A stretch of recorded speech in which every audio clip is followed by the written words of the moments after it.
ሰኔ መጨረሻ ላይ ማክሲም ለስራ ጉዳይ ወደ ለንደን ሄደ።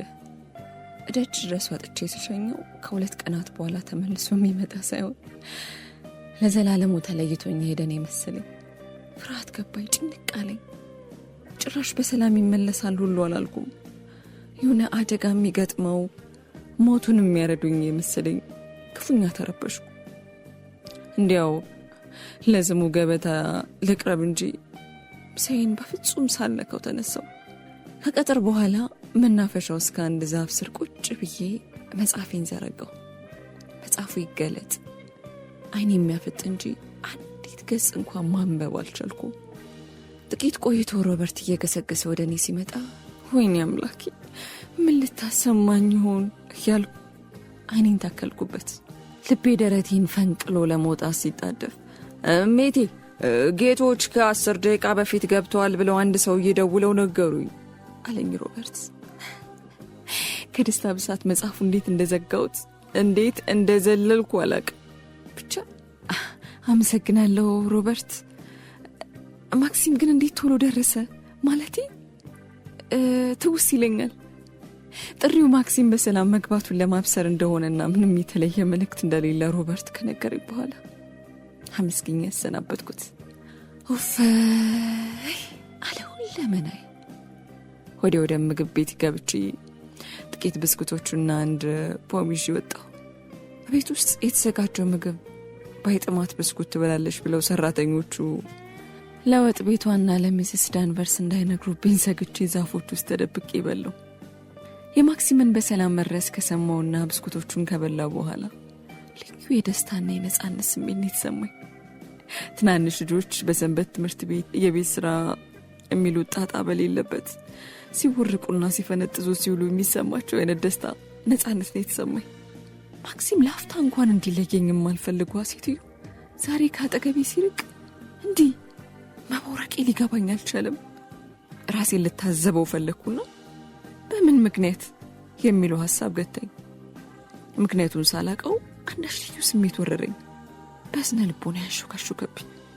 ጃስፐርን አስከትዬ ወደ ፍሳሽ ሸለቆ ተንደረደርኩ። በአበቦች ተከብቤ እንዲያ ብቻዬን ተጋድሜ መዝናናቱን በእጅጉ ወደድኩት።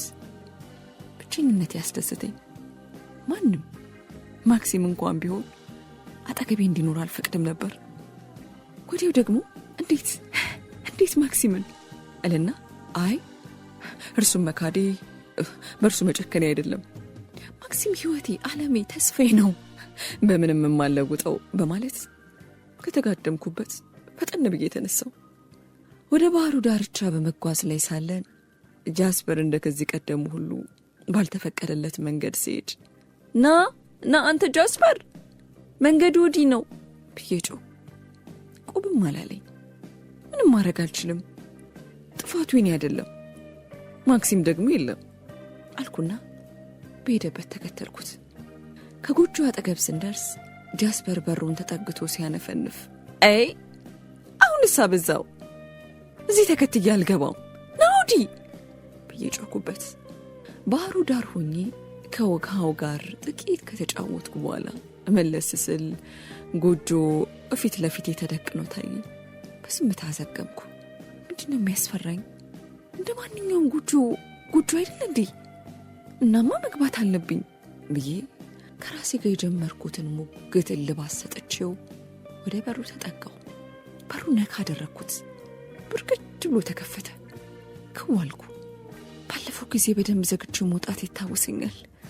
ምናልባት ሌላ ሰው ከፍቶ ገብቶ ይሆናል ብዬ ሳስብ ጃስፐር እያጉረመረመ ከበሩ ስር ሲያነፈንፍ አየሁት።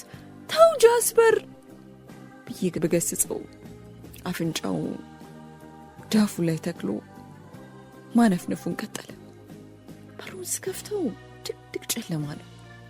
የዓይኔ ብሌን ጨለማውን ሲላመደው ዙሪያዬን ቃኘት አደረግኩት። ከወትሮ የተለየ አንዳችም ለውጥ አልነበረው። የግምጃ ቤቱ በር ክፍቱን ነበር። ጃስፐር እየሮጠ ወደ ግምጃ ቤቱ ሲገባ ተከተልኩት። ከማነፍነፍ አልፎ ጩኸቱን ሲለቀው አንድ ኮሽ የሚል ድምፅ ሰማው። አመዴ ቡና አለ። ኧረ እባክህ አንተ ጃስፐር ና እንመለስ አልኩት በጣር ድምፅ። እሱ ግን ባሰበት። የጃስፐርን እንዲያ መቅበጥበጥ ኮሽታውን የፈጠረው አይጥ ይሆናል የሚለው መላምቴን ወደ ጎን እንድጥለው አስገደደኝ። ጃስፐርን በድጋሚ ብጠራውም ሊሰማኝ ስላልፈቀደ ወደ በሩ ወጣ ብዬ ማን ነው እዚህ ያለው በማለት በባዶ ጨለማ ፈጠጥኩ።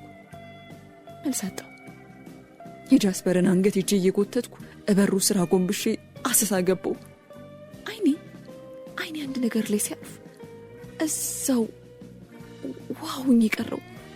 ሰው ይሁን አውሬ አጣርቼ ማየት ባይሆንልኝም አንድ ኩርመት ብሎ የተቀመጠ ፍጡር ለማየት ግን እርግጠኛ ነበርኩ። ከኔ ይበልጥ ድንጋጤ የሚያንዘፈዝፈው ሰው መሆኑ የተከሰተልኝ ዘግይቶ ነበር። ከፍርሃቱ ብዛት ራሱን በጀልባ ሸራ ሊሸፍን ሲጣጣር አየሁት። ወፈፌው ቤን ምን ነው ቤን እዚህ ምን ሰራለህ ብለው አፉን ከፍቶ እኛ ጅላጅል አይኖቹን እያቁለጨለጨ ጥቂት ከቆየ በኋላ ማ እኔ ምንም አልፈልግም አለኝ። ጃስፐር እየጮኸ ቢያውከን አንገቱ ላይ ያጠለቀውን ከበቶ ጠበቅ አድርጌ ይዤ እንዲያርፍ ጮኩበት። ወደ ቤን መለስ ስል ልቤ መለስ እያለልኝ ነበርና ታዲያ እዚህ ምን ታደርጋለህ አልኩት። ትንሽ ደፈር ብዬ እንደ ጅል ፈገግ ከማለት ሌላ መልስ ቢነፍገኝም እዚህ መሆን ላንተ ጥሩ አይደለምና ብትወጣ ነው የሚሻልህ። ሚስተር ዶይንተር ማንም ሰው እንዲገባ አይፈቅድም፣ ይቆጣሃል ስለው ቀስ ብሎ ብድግ አለ። በአንድ እጁ አይበሉባ አፍንጫውን እየጠራረገ ይስቃል። አንዱን እጁን ወደ ኋላው ሲደብቃዎቼ ምንድነው ያስከው ብዬ ጠየቅኩት። ልክ እንደ ሕፃን ልጅ እጁን ዘርግቶ አሳየኝ። የአሳ ማጥመጃ ገመድ። ምንም አይደለም፣ ምንም አልሰራውም አለ ቤን እየተርበተበተ። ገመዱን ከዚሁን ያነሳኸው? አየቤን የያዝከውን ገመድ የምትፈልገው ከሆነ ለዛሬ ልትወስዶ ትችላለህ። ሁለተኛ ግን እንዳይለመድ የሰው ንብረት መውሰድ ነውር ነው አይደል እንዴ? ምንም ሳይናገር አይኑን ብልጭ ድርግም እያደረገ መንቀሳቀስ ሲጀምር አስከትዬ ወጣው። የጎጆውን በር ከዘጋው በኋላ እቤት ሂድ እንጂ ቤን አልኩት። ገመዱን ደረቱ ላይ ለጥፎ እብዶች ሐኪም ቤት አታስገብኝም አይደል አለኝ። መላ አካሉ ነበር የሚማጸነኝ። አንጀቴን በላው። እጆቹ ይንቀጠቀጣሉ።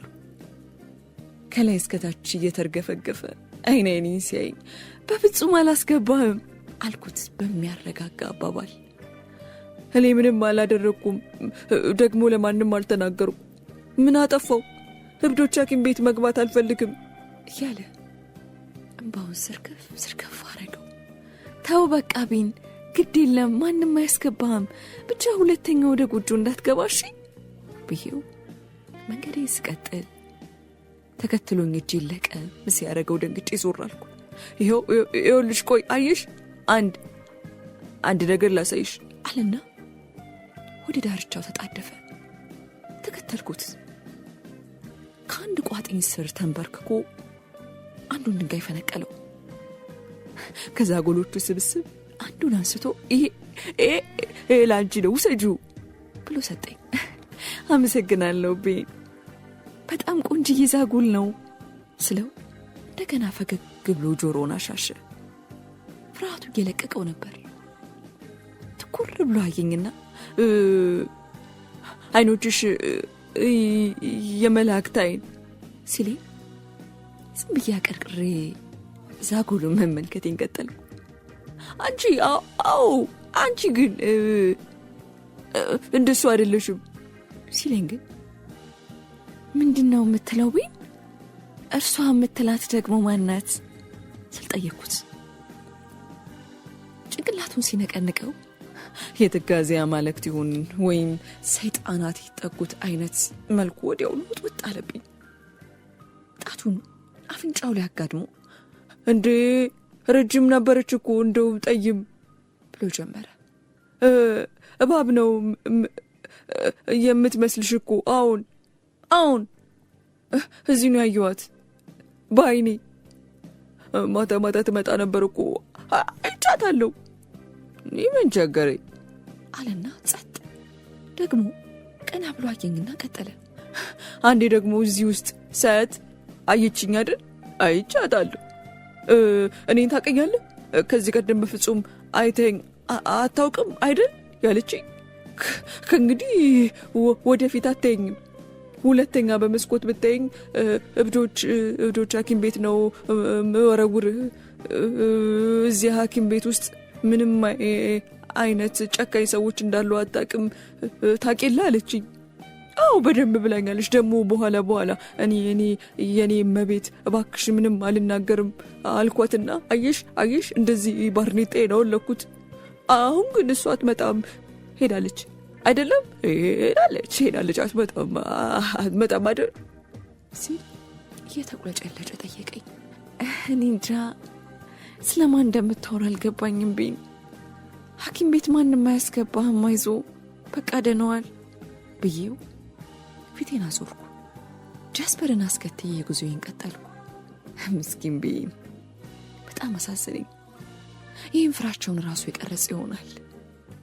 ምናልባትም ዘመዶቹ ስለ እርሱ ሲናገሩ ሰምቶ አልፎ አልፎ ብልጭ እያለበትም ይሆናል ብዬ ገመትኩ። አስተሳሰቡ ሁሉ እንደ ሕፃን ስለሆነ ዛሬ ያፈቀረውን ነገ ያለ ምክንያት ሊጣለው ይችላል።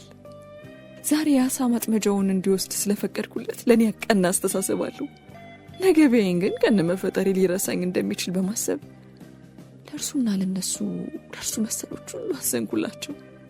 ይህን እያሰላሰልኩ ዓይኔን ባሻገር ስወረውረው ቤን በቋጠኞች መሃል የተሽለከለከ ሲገሰግስ አየሁት። ወደ ኋላ መለስ ብዬ ጎጆውን በርቀት ሳየው ድንገተኛ ፍርሃት ደርሶ በልቤ ተንሰፈሰፈ። አንዳች አስፈሪ አካል አንገቴን ጨምድዶ የሚጥለኝ የመሰለኝ በጣም ፈራው። መሮጥ አለኝ።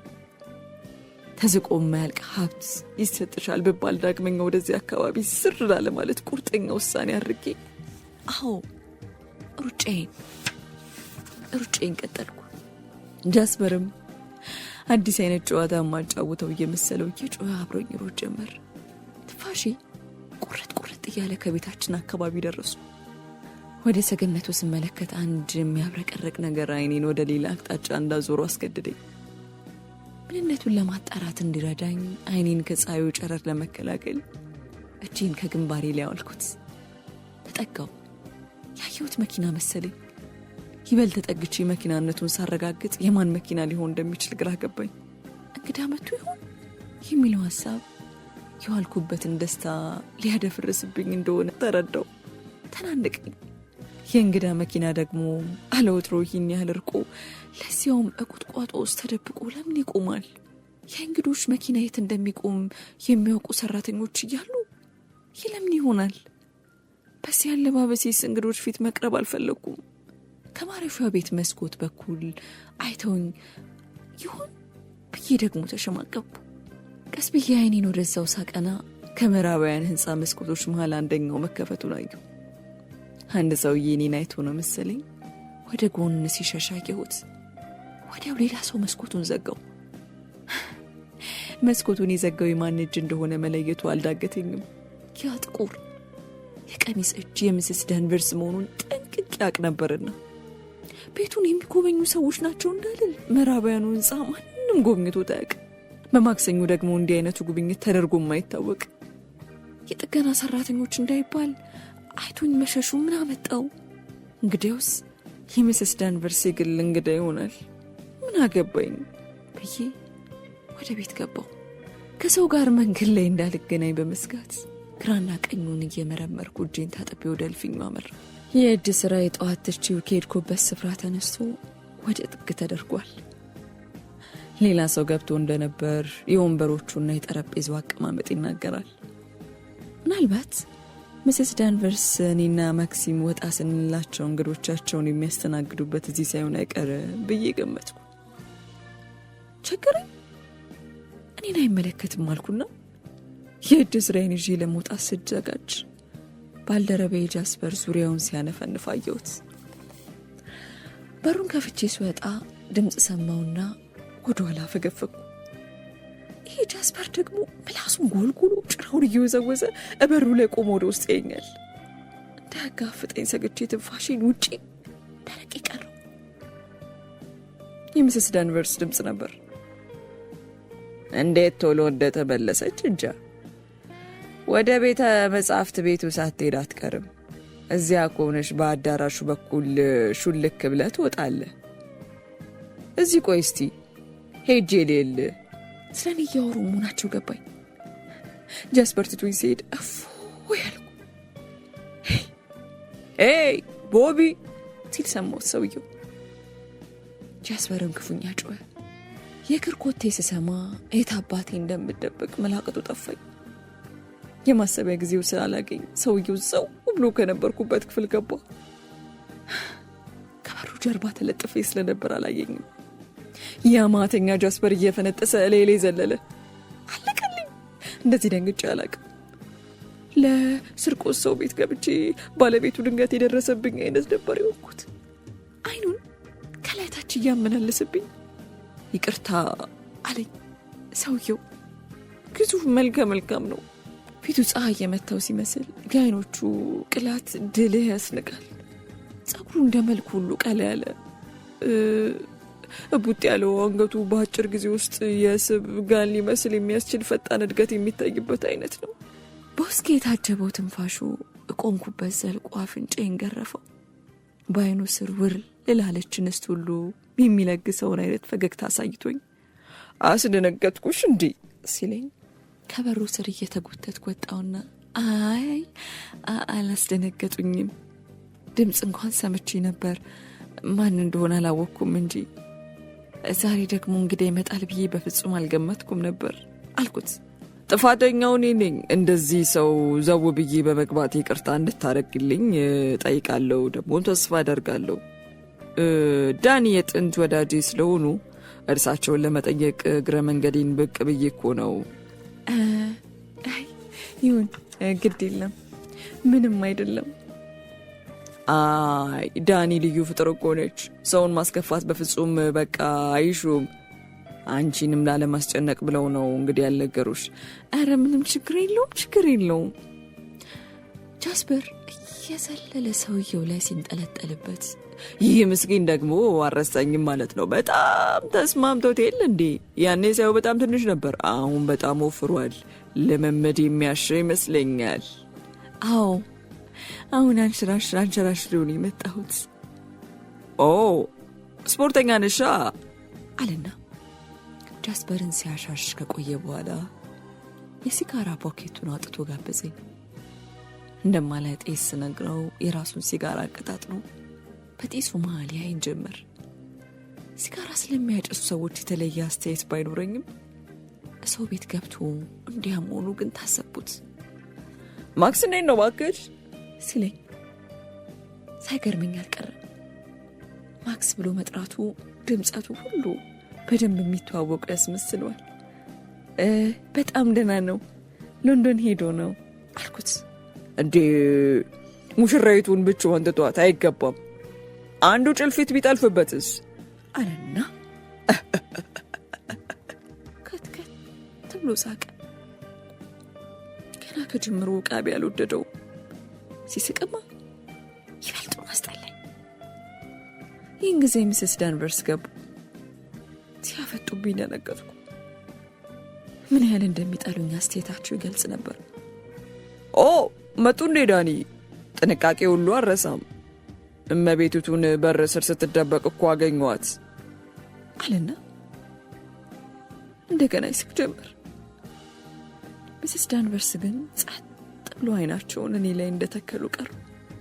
ምንድነው ዘመተው? አያስተዋውቁኝም እንዴ ሲላቸው ተዋወቁ እመቤቴ፣ ሚስተር ፌብል ይባላል አሉ ሚስስ ዳንቨርስ እየቀፈፋቸው። አመሰግናለሁ አልኩ። ታዲያ አረፍ ይበሉ፣ ሻይ ይምጣሉት። ግብዣዬ ከአንገት በላይ ነበር።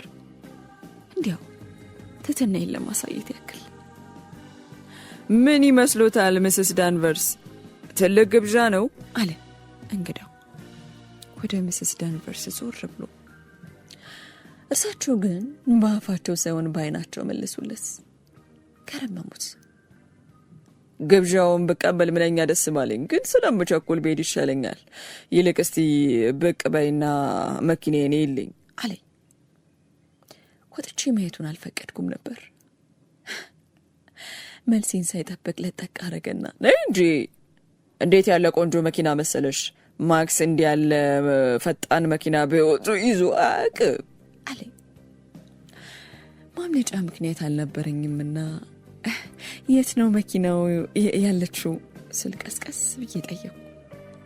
ኮርባው ላይ ያቆምኳት። ምናልባት የሰዓት እንቅልፍ ለምደሽ እንደሆነ እንዳረብሽሽ ነው ደጅ ድረስ ያላመጣኋት። ተከታትለን ስንወጣ ሰውየው ምስስ ዳንቨርስን ጠቀስ ሲያደርጋቸው በጨረፍታ አየሁት። እርሳቸው ግን አጻፈውን አልመለሱም። አሮጊቷም አብረውን ይሄዱ እንደሆነ ቢጠይቃቸው ባሉ ባልታ መልሰውለት ሊለያዩን ሲዘጋጁ እጃቸውን ጠበቅ አርጎ እየነቀነቀ ይበሉ ደህና ይሁኑ፣ በጣም ጥሩ ጊዜ ነው ያሳለፍኩት፣ በሌላ ጊዜ በቀላለሁ አለና ተሰናበታቸው። የቤቱን መስኮቶች ቀና ብሎ እየተመለከተ ማንደርሌ እኮ እንዳለን ያለው መቼም እኛ አሮጊት ናቸው እየተንገባገቡት ያሉት፣ የዋዛ አይደሉም ሲል አሁን ጥንቁቄ ስራ ሰው ናቸው አልኩት። እዚህ ውስጥ ታፍኖ መኖሩ እንዴት ነው የምታየው? ምንም መታፈን አይደለም፣ በጣም ነው የምወደው። ከማክስ ጋር የተገናኛችሁበት ሞንቴ ካርሎ ነው መሰለኝ። ሞንቴን እኮ ጠርጥሬ ነው ማቃት። ሞንቴ ካርሎ ኖር እንደነበር ሳረጋግጥለት ከመኪናዋ አጠገብ ደረስን። መኪናዋም ባለቤቷን ነው የምትመስለው። ታዲያስ መኪናዬ እንዴት ናት ሲል የተንበላጠጠ ጠየቀኝ። በጣም ቆንጆ ናት አልኩት በትትና። እንዴት ነው ታዲያ እስከ ዋናው መግቢያ ድረስ ትንሽ ትንሸርሸሪባት? ውይ በጣም አመሰግናለሁ፣ ስለደከመኝ ነው በማለት ይቅርታ ጠየቅኩት። ወይስ የማንደርሌ መቤት ከኔ ቤቴው ጋር መሄዷ ክብሯን ይነካል ብለሽ አለኝ እየሳቀ። ይህሽ ሞት ሳቅ። ኧረ በፍጹም ደክሞኛል እያልኩት ጅንን ብሎ ተኛ። አስጠሊታ ሰማያዊኖቹ ከላይ እስከታች አየኝ። ጭራሽ የመሸታ ቤት አሻሸጥ መሰልኩት እንዴ ብዬ ሳስብ ፊቱን ወደ ጃስፐር አዙሮ ስማ ጃስፐር፣ ሙሽራይቱን የግዴታ ማሳሳት የለብንም አይመስልህ አለና ከመኪና ውስጥ ቆቡንና ጓንቱን አወጣ። በይ ደህና ሁኝ እንግዲህ ሲል እጆቹን ዘረጋልኝ። ደህና ሁን አልኩት ባጭሩ፣ ቶሎ መገላገሉን ፈልጌ። በነገራችን ላይ ሲል እንደ ቀልድ ጀመረና መምጣቴን ለማክስ እንደማስነግሪው ተስፋ አደርጋለሁ። ለምን እንደሆነ ባይገባኝም እጅግም አይፈቅደኝም። ከሁሉ በላይ በሚስስ ዳንቨርስ ላይ ችግር እንዳይፈጠር ሰግቼ ነው በማለት ሀሳቡን አጠቃለለ። ብዬ እንናገራለሁ አልኩት ግራ በተጋባ አነጋገር። በጣም ጥሩ፣ አሁንም ሀሳብሽን አልቀየርሽም ማለት ያብረሽኝ ትንሽ ለበሸራሸሩ ይቅርታ ያርግልኝና ቢቀርብኝ ይሻላል በማለት በድጋሚ ለመንኩት። እንዳልሽ እንግዲህ ደህና ሁኝ፣ አንድ ቀን ብቅ ብያይሽ ይሆናል ካለ በኋላ ና እባክህ ረዳ አንተ ጃስፐር፣ የመኪናዬን ቀለም ትልጥብኛለህ አለው። አያይዘው እኔ እኮ እስካሁን ከአእምሮ ያልተፋቀልኝ ማክስ ብቻ ሽንትቶሽ ለንደን የሚሄዱ ጉዳይ ነው ሲለኝ እኔ ግድ የለኝም ብቻዬን መሆኑ ደስ ይለኛል አልኩት። ደስ ይለኛል? ዛሬ ደግሞ ሂጆሮ የምን ጉድ ነው የሚያሰማኝ? ጭራሽ እንግዳ የሆነ ነገር። ከተጋባችሁ ገና 3 ወራችሁ አይደል እንዴ? ወደዚያው ግድም ነው። ወይኔ ሰውየው፣ እኔ ቤት ውስጥ ቁጭ ብላ የምትጠብቀኝ የ3 ወር ሙሽራ ብትኖረኝ ምንኛ በታደልኩ። ደስታውንም አልችለው፣ ብቸኝነት ያጠቃኝ ምስኪን ላጤ እኮ ነኝ አለና እየገለፈጠ ቆቡን ወደ አፍንጫው ሳበው። በድጋሚ ተሰናብቶን መኪናውን አስነስቶን በረረ። ቡልቅ እያለ ወደ ኋላ የሚወረወረው ጢስ የሰውየውን ንዴትና ቁጣ የሚገልጽ ይመስል ነበር። ጃስፐር ጆሮቹን አንከርፍፎ ጭራውን እግሮቹ መሃል ሸጉጦ አይኑን መኪናው ላይ ተክሎ በትካዜ ሰጥሞ ሳየው በጣም ገረመኝ። ከሌላ ሰው ጋር እንዲህ ሲሆን ሳየው የመጀመሪያ ጊዜ ነበር። ከፈዘዘበት አቅንቼ ይዤው ወደ ቤት አዘገምኩ። ሚስስ ዳንቨርስ በአቅራቢያውም አልነበሩ። አዳራሽ ገብቼ ደውሎም ብደውል አንድም ድርሽ የሚል ሰው ጠፋ። ከ5 ደቂቃ በኋላ ነበር አሊስ ብቅ ብላ ሮበርትን ሚስስ ዳንቨርስ ልከውት እንደሄደና ሽማግሌው ፍሬዝም እረፍት ላይ መሆናቸውን የነገረችኝ። ለካስ ማክሲም ወጣ ሲል የቤቱ ስነ ስርዓት ሁሉ እንዲህ ብልሽት ይላል የሚል ሀሳብ አደረብኝ። የሽማግሌው እንኳን ይሁን የእረፍት ቀናቸው መሆኑን አውቃለሁ። አሮጊቷ ሮበርትን የላኩት ሆን ብለው ሳይሆን እንደማይቀር ገመትኩ። እኔም ራቅ ብዬ ለሽርሽር መውጣቴን ስለሚያውቁ የእንግዳው በዚያ ወቅት መምጣት በጥናት የተደረገ ለመሆኑ የሚያጠራጥር አልነበረም። ግን ይሄ ፌብል የሚሉት እንግዳ ማን ነው? ምንስ ፍለጋ መጣ? መምጣቱን ማክሲም እንዲያውቅበት የፈለገው ለምንድን ነው? በእርግጥ በጠየቀኝ መሰረት ላለመናገር ቃል ገብቻለሁና ቃሌን ጠብቃለሁ። ሚስስ ዳንቨርስ ችግር ላይ እንዲወድቁ አልሻም። ማክሲምስ ለምን ይጨነቅ? ግን ሁሉ ጥንቃቄ ስለምን አስፈለገ? እኚህንና መሰል ጥያቄዎች በአእምሮ እየተመላለሱ እረፍት ነሱኝ። በሌላ ወገን ደግሞ ሰው ማክሲምን እንዴት ማክስ ብሎ ሊጠራው ቻለ የሚለው ጥያቄ ተጨማሪ ራስ ምታት ነበር የሆነብኝ። ማንም ማክስ ብሎ ሲጠራው አልሰማው። አንድ ጊዜ ግን በአንድ መጽሐፍ የመጀመሪያው ገጽ ላይ ተጽፎ ማየት ትዝ ይለኛል። ያ ጥምልምልና ቆልማማ የእጅ ጽሕፈት ውልብ አለብኝ፣ አጥወለወለ። አይምሮ የመለስ ሲልልኝ እንግዳውና ሚስስ ዳንቨርስ ምን ሲሰሩ ነው የቆዩት ለሚለው እንቆቅልሽ ምላሽ እንዲፈልግ ስራ ሰጠሁት። እኛ የሌለንበት ሴቶች አገልጋዮችን በስራ የተወጠሩበት የአጋጣሚ የተመረጠበት ምክንያት ምን አይነት ሚስጥራዊ ተግባር ለመፈጸም ይሁን ብዬ ራሴን በጠይቅ መልስ አጣሁለት። የምን ድብብቆሽ እንደሆነ ጭራሹን ሊከሰትልኝ አልቻለም። አይምሮዬ ወደ ሌላ አቅጣጫ ሲጠመዝዘው ደግሞ ሚስስ ዳንቨርስ ከፌብል ጋር በመመሳጠር በምዕራባዊ ህንፃ ውስጥ የተከማቹትን ውድና ክብር ዕንቁዎች ለመስረቅ ማሴራቸው ይሆን የሚለውን ጥርጣሬ ደግሞ አጫረብኝ። ወደ ህንፃው ሄጄ ማጣራት አለብኝ የሚል ድንገተኛና ቁርጠኛ ሀሳብ አደረብኝ። ልቤ እየዘለለ እግሮቼ እየተንቀጠቀጡ ወደዚያው አመራው። ፎቁን ወጥቼ ኮሊደሩ ላይ ቆም አልኩ።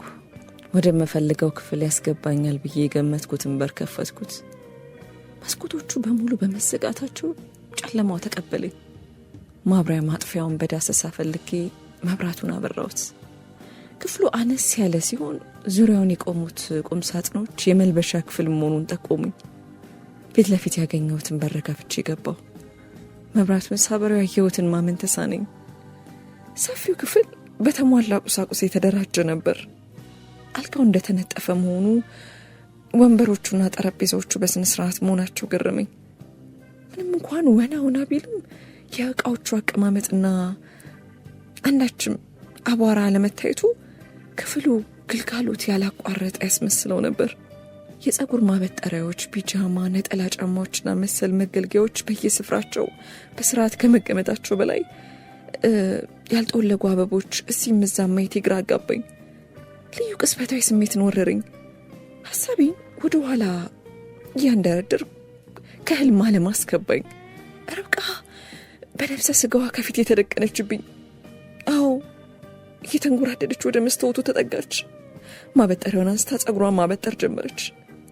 በመስታወቱ ውስጥ እኔ የእሷን እርሷ የኔን ምስል ስናይ የተፋጠጥን። እንጉርጉሯ ቆመ። ማበጠሩን አቋረጠች። ትንፋሽ ልውስ የሚል ነገር ጠፋ።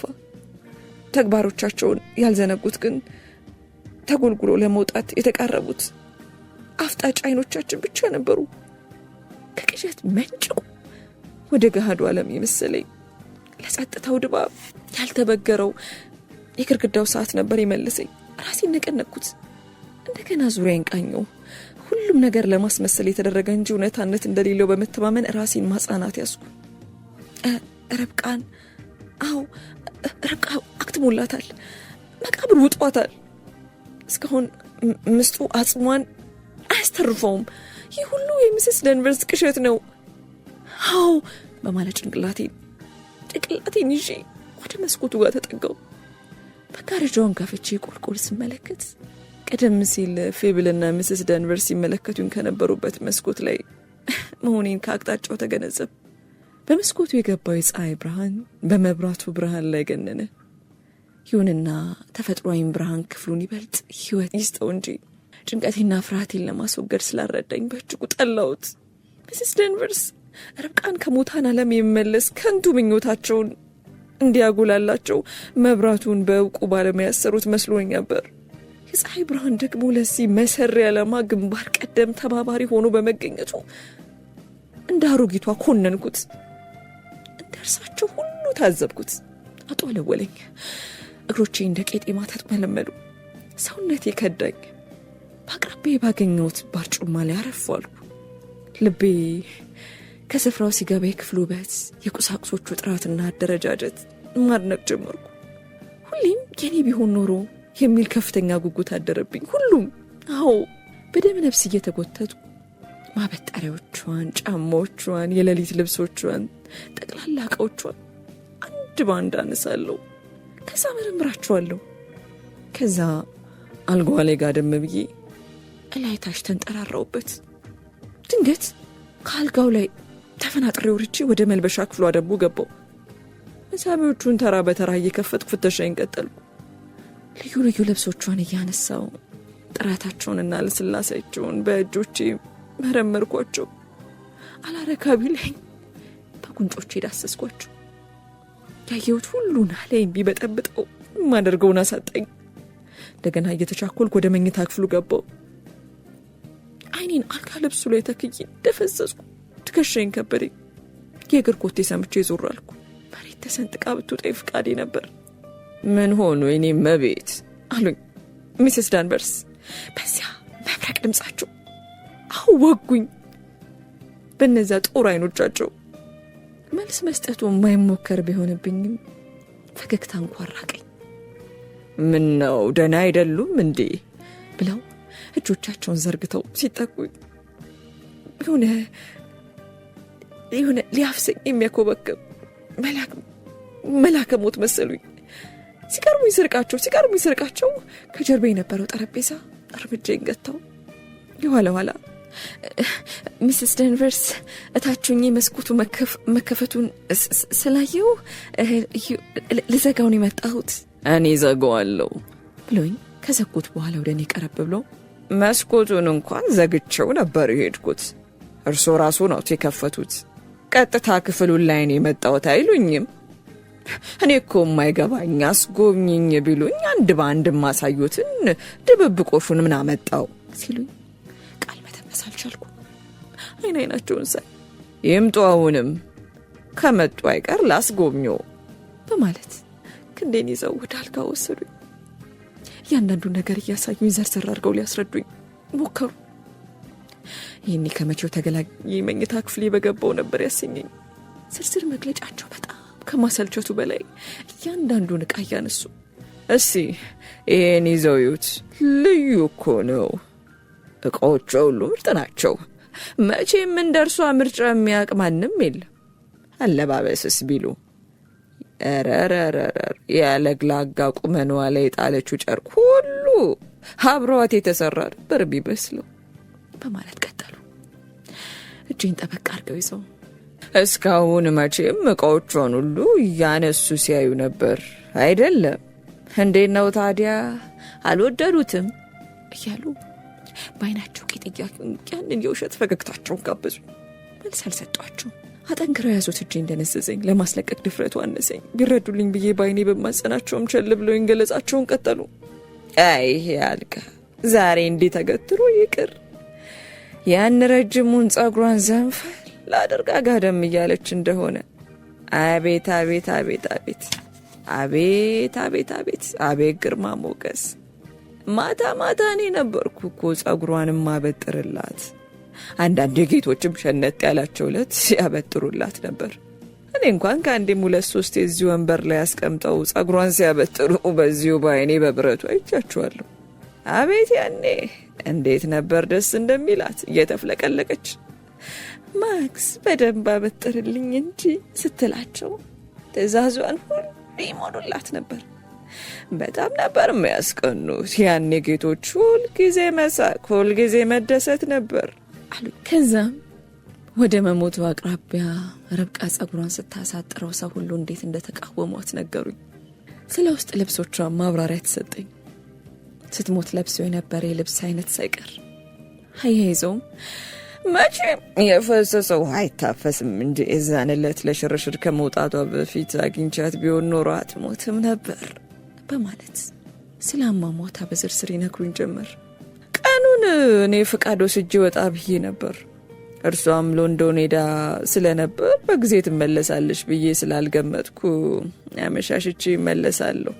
እርሷ ግን ቀድማኝ መታራቷን በልታ ወደ ባህር ወረደች ሲሉኝ በጣም አሳስበኝ።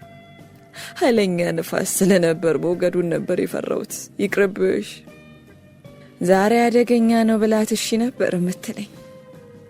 እግዚአብሔር አክብራትና የምላቱን ሁሉ ተሰማኝ ነበር። ምን ያደርጋል ያኔ መሰለ ገላ ውሃ በልጦት ቀረ። ይኸውልህ ታዲያ ሚስተር ዶይንተር ሚስተር ክራውሌ ዘንድ ራት ሲበሉ ያመሹና እስከ ምሽት 5 ሰዓት ድረስ ሳይመለሱ ይቀሩልዎታል። እንዲሁ ጭንቅ ጥብብ ሲለኝ ቆይቼ ሲመጡልኝ አለመመለሷን ነገርኳቸው። እንደተለመደው እዛ ጎጆ ውስጥ ብታድር ይሆናል ብለው አሰናበቱ። እንቅልፍ በዓይኔ ሳይዞር ሌሊቱ ሙሉ በቃ እንዲሁ ነጋልኝ። ልብሴ እንደራርቤ ስገሰግስ ወደ ባህሩ ደረስኩ። እሷ የለች፣ ጀልባዋ የለ። ከዚያ ውሎ ሲያድር የጀልባዋ ስብርባሪ በየቦታው ይታይ ጀመር አሉና ይዘውት የነበረው እጄን ሲለቁኝ አፈት ልከሽ ውጪ ነበር ያለኝ። አሮጊቷ ይቀበጣጥሩ ጀመር።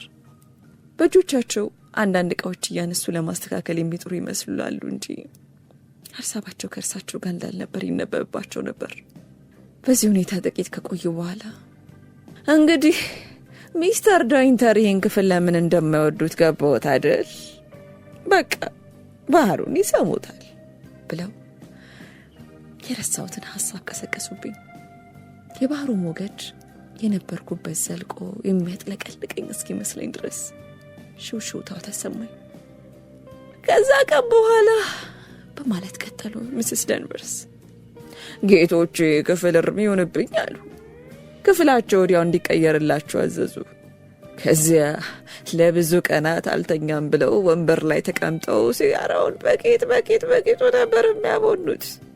መቼም ወለሉ በሙሉ በአመድ ብልሽት ነበር የሚለው።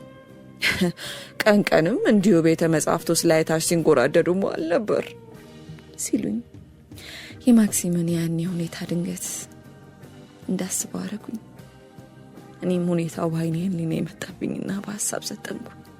የመተላለፊያውን በር ዘግተውት ይበሉ እንግዲህ ሲሉኝ ከሀሳቤ ባነንኩ። ለዛሬ ያዩት ይበቃዎታል፣ በሌላ ጊዜ ጸጥታ ሲያሰኘው እዚሁ እየመጡ ማረፍ ይችላሉ ብለኝ ስንወጣ መቼም ክፍሉን እንደወደዱት እርግጠኛ ነኝ። እኔማ በየቀኑ ክፍሉን እየጠረኩ ዕቃዎቹን እያጸዳዳው ስወጣ ልክ እርሷ በሕይወት ያለች ነው የሚመስለኝ። እዚህ ብቻ መሰሉት እንዴ? የትም ብሄድ እንዳለች አድርጌ ነው የምቆጥረው። ቁመኗ፣ ድምጿ፣ ጠረኗ ሁሉ ነው የሚመጣብኝ። ምን አይነት መድኃኒት እኮ እንዳስነካችብኝ እንጃ። አንድ ቀን ሞታለሽ ብዬ አላውቅም። ሆ እርሶስ በሕይወት ያለሽ መስሎ አይሰማዎትም? በማለት ትኩር ብሎ ሲያዩኝ ይበልጡኑ ፈሯቸው። አሁን እንኳን አሉ። አሁን እንኳን እኔና እርሶ እዚህ ቆመን ስናወራ የምታየን የምትሰማን ነው የሚመስለኝ። በሞቴ አይደብቁኝና እርሶስ አይሰማዎትም? እኔ እንጃ አልኳቸው በተሰባበረ ድምፅ። የእኔስ የብቻ ነው። አንዳንዴ እዚህ ብቅ ብላ እርሶንና ሚስተር ዶይንተርን አንድ ላይ ብታያችሁ እኔ ሰማት ነበር እያልኩ አስባለሁ። በማግስቱ ቁርስ እየበላው ሳለ ስልኳ ቃጨለ። ሽማግሌው ፍሬስ ሲገቡ እንደዚያው እንዳኮበከው ካሁን ይጠሩኛል ብዬ ስቁለጨለጭ ጌቶች ደውለው ዛሬ ማምሻውን በ1 ሰዓት ግድም እገባለሁ ብለዋል ሲሉኝ ተስፋ ቆርጬ ወንበሬ ላይ ተመለስኩ። ፍሬዝ እንዲህ እንደ ሕፃን ስንገበገብ ምንኛ ታስቦኝ ይሆን በማለት እፍረት ተሰማኝ። ምግቡ አልበላ ብሎኝ አፌ ውስጥ ሳንጓልለው ሐሳቤ አብሬ እያመነሸኩ ነበር። ቀኑ እንዴት ልገፋው ነው የሚል ጭንቀት ወደ ትላንቱ እንቅልፍ አልባው ሌሊት ወሰደኝ። እንቅልፍ አጥቼ እንዲስወራጭ እንዳደርኩ ሳስታውስ አልፎ ሽልብ ሲያረገኝ ቅዠት ይመላለስብኝ እንደነበር ትዝ አለኝ። እኔና ማክሲም ሆነን ጫካ ውስጥ የምንሸራሸን ይመስለኛል። እርሱ ፊቴ ሲገሰግስ የጣርኩትን ያህል ብጣጣር ማልደርስበት ሆነ። ጀርባውን እንጂ አንዴም ፊቱን ማየት ባለመቻሌ ብስጭት አረገኝ። ጠዋት ስነሳ ትራስ ረጥቦ አይኖቼ ያባብጠው ሳያቸው ሌሊት ሳለቅስ እንዳልቀረው አልገመትኩኝ። እንዴት ልመሽ ይሆን በሚለው ጥያቄ እንደተወጠሩ ስልኩ ጮኸ። ቤትሪስ ነበሩ። እኛው አካባቢ ምሳ ተጋብዘው እንደመጡና ከሰዓት በኋላ ግን አያታቸውን ለማየት ስለሚሄዱ አብሬያቸው ሄድ እንደሆነ ለመጠየቅ ነበር የደወሉት። ጥያቄያቸውን በደስታ ተቀበልኩት። ተዘጋጅቼ እንደጠብቃቸው ነግረውኝ ስልኩን ዘጉት። ገና ከጠዋቱ 4 ሰዓት ነበር። ጊዜውን ለመግፋት መናፈሻው ውስጥ ተቀምጬ አንዴ መጽሐፍ አንዴ ጋዜጣ ለማንበብ ብሞክርም ሐሳቤ ሊሰበሰብልኝ አልቻለም። ማንበቡ ሲሰለችኝ ደግሞ የእጅ ስራዬን አንስቼ ልስራ ብለው ፍላጎቱ ራቀኝ። እንዲሁ ስቅበጠበጥ የምሳ ሰዓት ደረሰልኝ። ገበታ የቀረብኩት የምግብ ፍላጎት ኖሮኝ ሳይሆን እንዲሁ ጊዜውን ለመግደል ቢረዳኝ ብዬ ነበር። ልክ 9 ሰዓት ተኩል ሲሆን የመኪና ድምፅ ሰምቼ ወጣሁ። መኪናው የቤትሪስ መሆኑን ሳረጋግጥ በቀጠሮ አክባሪነታቸው እያደነኳቸው እስኪቀርቡልኝ ቸኩዬ ልቀበላቸው ሮጥኩ። ከመኪናቸው ወርደው ተቃቅፈን ተሳሳምን። ሰላምታ ከተለዋወጥን በኋላ ምን ነው ልጄ ምን ሆነሻል ብለው አላይታች እያዩኝ ፊትሽ ምን መጠጣው ደሞ ገርጥተሻል አሉ። አረ ምንም አልንኩም አልኩ የሆዴን በሆዴ ይዤ። ፊቴ እንደው ልማዱ ነው። አረ ተይ ያኔ ሳይሽ እንዲህ ነበርሽ እንዴ? እንዲያውም ከጣሊያን ይዤ የመጣሁት መልክ እየገፈፈ ቢሆን ነው። ድንቄም አንቺም የባልሽ ቢጤ ነሽ ልበል? ስለ ጤንነታችሁ ጠይቋችሁ አትወዱም ብለው መኪናውን አስነስተው መንገድ እንደጀመርን ምናምን ቋጥረሽ ይሆን እንዴ ሲሉ ጠይቁኝ። ምን ልጅ? አረ በፍጹም ወሬው የሚለ አልኳቸው። ጠዋት እንደማቅለሽለሽ እንደመቆራረጥ እያደረገሽ አረ ምን ሚለ ምንም አይሰማኝም። አንዳንድ ሴቶች እንዲህ ናቸው። እኔ መጀመሪያ ልጄን ሮጀርን ስወልድ አንድ ቀን ቆረጠኝ ፈለጠኝ ሳልል ነው በደህና የተገላገልኩት። እንዲያውም እንደነገ ልገላገል በዋዜማው ጎልፍ እጫወት ነበር። ታዲያ የሰው ሁሉ ፍጥረት የተለያየ ነውና የምትጠረጥሪው ነገር ካለ ብነግሪኝ ጥሩ ነው። ምን ነካውት ቤትሪስ? አረ እኔ ከእርሶ የምደብቀውንም ነገር የለኝም። ማክሲም ወራሽ የሚሆን ወንድ ልጅ ቶሎ ብትወልጂለት እንዴት በፈቀደ። መቼም መከላከያ እንኳን የምትጠቀሚ አይመስለኝም። ጭውቱ ወደ ሌላ አቅጣጫ ማምራቱ ቢያስደነግጠኝም እኔ ስሙንም አላቅ አልኳቸው እየተቻኮልኩ። ምን ነው ይህን ያህል መደንገጥሽ? እኔ ለክፋት ያልኩት አይደለም። የዘመኑ ሙሽሮች እኮ ማያውቁት የለም። በተለይማ እንደ አደን ፈረስ መጋለብ አይነት የሚወዱ ከሆነ ያው እንደ ተዳሩ መውለዱ አይፈቅዱ። ገባሽ? ያንቺን ስል መሳል ግን ልጅ ወልዶ ከማሳደጉ ጋር ብዛም ስለማይጋጭ ችግር አይፈጥርብሽም ካሉ በኋላ በነገራችን ላይ የስዕል ስራሽ ከምን ደረሰ በማለት ጠይቁኝ። አይ ብዙም እየተለማመድኩ አይደለም ስል መለስኩላቸው። ከዚያም ስለ ላኩልኝ መጽሐፍ ጠይቀውኝ በጣም እንደወደድኳቸው ከምስጋና ጋር ገለጽኩላቸው።